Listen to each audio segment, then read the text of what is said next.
Super Bowlers are on the rise as one of the best attack strategies thanks to its new level and buffs. So let's break down the army and how it works before giving you a full example to help you 3-star bases with this one army.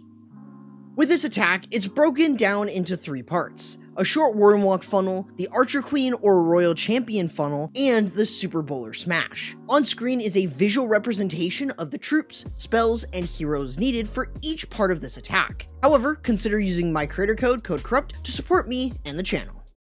First things first, we have a short Warden walk to set up funneling for our Super Bowlers. Unlike other strategies, we are using the Grand Warden along with some healers to clear out a given area. While underneath the Rage Gem, healers are going to be able to heal 50% more on troops and about half of that on heroes at 25%, which is going to keep your troops and heroes alive more consistently. While your Warden is funneling, you do want to use the Flinger nearby, as you can use the Warden to tank Expo and Mortar Fire, while the Flinger works on each defense to set up additional funneling. I do still suggest using a Barbarian or 2 to scout for Teslas around the area so your Flinger doesn't start taking unnecessary damage. During this walk, however, you can use spells to protect the Warden if there's too much damage on him. You can use invisibility spells to keep the Warden hidden for a few seconds while letting him still attack. However, with enough of a funnel set, you can start to lure your Warden over to help support the smash portion, but before you do so, we need to cut off the other side of the funnel.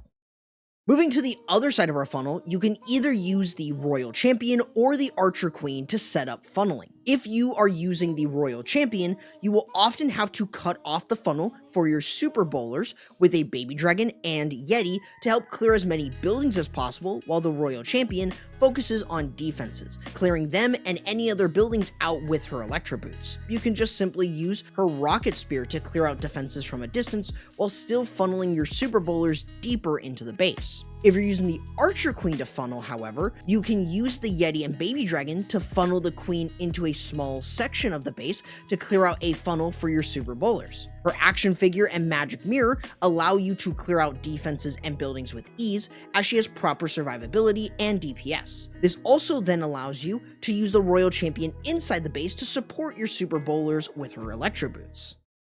With the funnels set from your Grand Warden walk and the Royal Champion or Archer Queen, it's time to lure the Warden over to support the Super Bowlers as they move into the base with the use of Super Wall Breakers. With this strategy, you want to keep your Super Bowlers moving while also keeping them raged up for big damage. Often this means using a jump spell as you work into the core of the base, while also using the Earthquake Boots to open up the back end of the base to keep them moving along. As for rage spells, focus on using them at the beginning of your entry, around the core of the base, and on the back end to push the damage further for your Super Bowlers. This is more than enough to get your Super Bowlers across the base while doing big damage, but you also have additional survivability from the Eternal Tome as you work into the core of the base to protect your Super Bowlers. You also have access to freeze and totem spells, which can be used to further protect your Super Bowlers.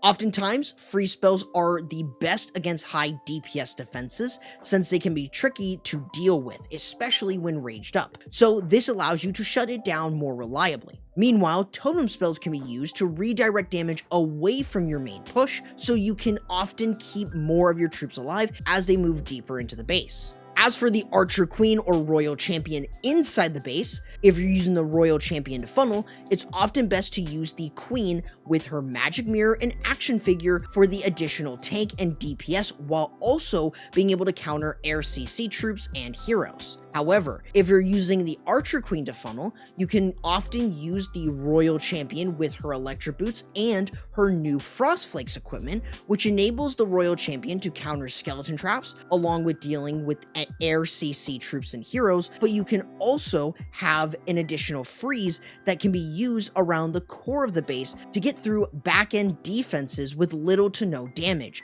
in addition to saving spells for the rest of your attack. Either option you choose will have the same outcome of a 3-star so long as you manage the funnel of the Super Bowlers so they can get in and smash bases with relative ease.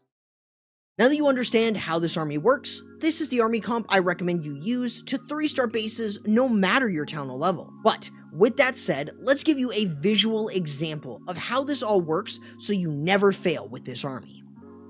First things first, we want to start off with the Grand Warden and the Flinger on one side. This is going to allow us to speed up the funneling process for the one side of the base, but we also want to use a few barbarians to scout out for Teslas for the Flinger so it doesn't pop too early. The Warden has a slightly faster attack speed, so it does allow us to get through this more reliably. Obviously, on the other side, we're going to be using a few smaller troops like Wizards, the Yeti, and Baby Dragon to cut off the funnel for our Archer Queen to actually work into the compartment on the other side. This is going to allow us to control our Super Bowlers way more reliably. So, once we have a good funnel set with the Grand Warden and the Flinger, we can start to lure him over with the use of the Super Bowlers and the Barbarian King to work in. In this case, since we're using the Queen on the outside to cut off the funnel, we're using the Royal Champion inside the base. So we can use a totem spell to distract defenses, or even use a freeze to mitigate a lot of the high damage defenses. And if you're going up against something like a Revenge Tower or something that does a lot of damage, a totem spell is a really good way to redirect all that. You can use a jump spell to work into the core of the base, where you can use the Eternal Tome to protect everything, the Barbarian King, the Super Bowlers, and the Royal Champion as she works in, where you can then really get through the back end with an additional Rage spell to power up the Super Bowlers, make them do a ton of damage, and also open up the back end of the base with the Earthquake Boots. This also allows you to then use the Frost Flake equipment, which can really slow down and basically freeze a lot of the back end defenses. And this is pretty major. You're going to be able to save spells, especially towards the back end of the base, where you can really let the Super Bowlers get up close and personal and tear them down. Otherwise, realistically, as long as you have some form of cleanup and enough troops, you should have more than enough time to easily clear through the rest of the base with relative ease. It's a very strong and simple strategy, so long as you're able to maintain control of the Super Bowlers. Super Bowlers have been a welcome surprise, and with how strong they are now thanks to their new level, buffs, and new additions to the game, they can be quite difficult to stop. However, if you are looking for the best attacks for every Town Hall level, check this video out, but YouTube says you might like this one too.